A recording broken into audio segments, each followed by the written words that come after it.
Hello, everybody. Good afternoon. We are officially into free agency. We are officially less than half an hour into the actual free agency period. We are here on stream. We are here dissecting it. Obviously, things didn't go crazy at the deadline because a lot of the bigger moves had already been announced over the previous couple days. But one thing interesting that does happen when the clock rolls over to 1 p.m. on the day of free agency is you see some players get tendered if they're exclusive rights free agents or restricted free agents. And in the case of the Seattle Seahawks, they have now offered tenders to two of their restricted free agents. And one of them was kind of expected and I think a good thing. And the other one is a little more confusing to me, although maybe not given what the Seahawks have done otherwise in free agency so far. So let's go in order here. The first thing that got announced, cornerback Mike Jackson has been tendered at the original round level. So what that means is Mike Jackson has been tendered a $3.1 million 1-year deal. And he has to take it, or else he can retire, I guess, or just not play football this year. He can't just decline it and go to another team. He's restricted. So he can either take that or beg to be let go or retire or just sit out football for a year. Basically, those are his choices. But assuming he takes it, which I'm sure he will, it's a 1-year, $3.1 million deal. And if a team wants to take him from the Seahawks, they have to offer him more than the tender, 3.1, and they have to give the Seahawks a 5th-round pick. Because the 5th-round pick is where Mike Jackson was originally drafted. So with Mike Jackson getting tendered here, we've made it very likely that he's going to be here because I don't think any team is going to be willing to give up that money and that draft pick for him.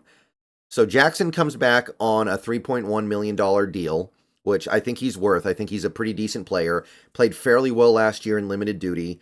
Good tackler.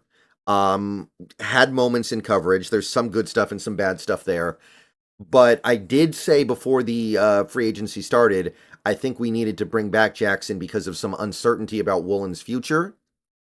However, I do find it interesting that we brought back Artie Burns and then did this as well. And that has me thinking we have some kind of plan for another cornerback on this team. Maybe Kobe Bryant, maybe Trey Brown. Feels like there's some room. Feels like either somebody's going to get moved to safety permanently or somebody's just going to get booted out of here. So I don't know which one it is. Obviously, a lot of people talk about moving Kobe Bryant to safety, which that could work. Some people talk about moving Trey Brown to safety. That could work. Maybe Witherspoon moves to safety and becomes the Kyle Hamilton guy.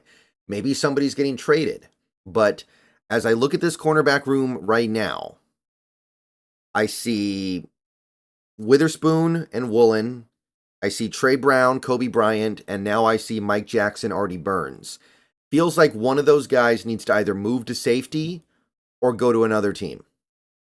So I'm interested to see where this goes. By the way, don't forget, Julian Love plays a little bit of slot corner himself, so you could kind of include him in the mix.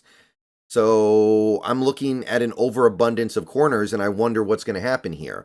I wonder, although I don't really want to get into this too much, is there some kind of nuclear option on the table, and we're planning on moving Woolen? Is that even possible? I hope not, but I'm wondering a little bit. So I like the tender on Jackson, but I'm wondering what happens next.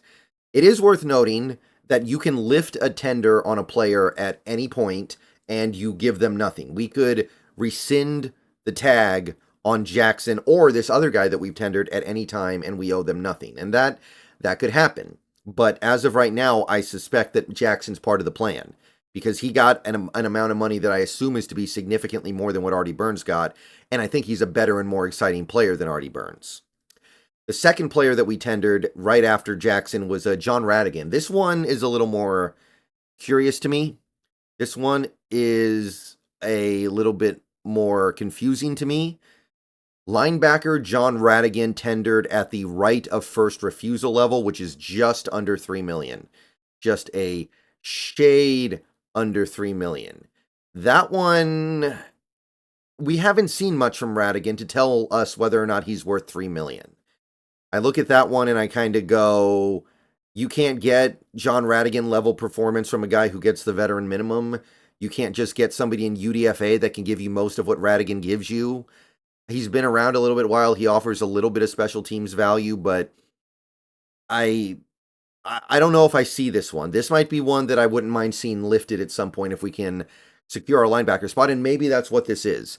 Maybe the Seahawks are thinking along the lines of, let's keep this guy on hold in case we can't pick up linebackers in free agency, but assuming we do get a couple of guys in free agency, we can just lift the tag and just let him go. By the way, the $3 million tag is right of first refusal, so you only gain the ability to match any offer that Rhattigan gets, and nobody's going to offer Rhattigan more than 3 million, so that is not going to come into effect here. So yeah, I'm kind of wondering if maybe that's just a temporary measure so we can lock up a linebacker on a technical level, and then after after the next I don't know, month and a half, maybe we feel differently about things, and then we can lift the tender and let him go. He's obviously not a very big name player. He's obviously a special teamer as of right now. Maybe McDonald views him differently, but I doubt it. If he does, that's obviously a projection based off not much, because we haven't seen him play defense hardly at all. So yeah, that one I kind of would like to see going somewhere else. I would like to see that 3 million invested elsewhere, unless there's something special in there that's just waiting to get out, and Mike McDonald feels like he can get it out. And I got to be honest, as someone who has watched every Seahawks game for decades now, I don't know if I see it. I don't know if I see it with Jon Rhattigan. All right, so that's the news. Tendered 2 of our restricted free agents. That also means everyone else was not tendered. So Daryl Taylor is hitting the bricks. Jake Curhan is hitting the bricks. I think Patrick O'Connell's out. I think Arquan Bush is out. Anybody else who was restricted in one way or another is presumably moving on. If we wanted them, we would have tendered them one way or the other, I'm sure. So it looks like the party is over for that crew, and no big complaints there. I would have considered maybe tendering Ty Okada, but it's not a big deal. And yeah, Mike Jackson 3.1, Jon Rhattigan 3. I'm interested to see what happens with Rhattigan, but Jackson to me was kind of a no-brainer because he's worth that money, and I think that there may be a place for him on this team. But again, what happens next in the cornerback? All right, see you guys later. Go Hawks. Going to continue to stream for the next few hours here as things happen. And welcome back, Jackson. Welcome back, Rhattigan, for the moment.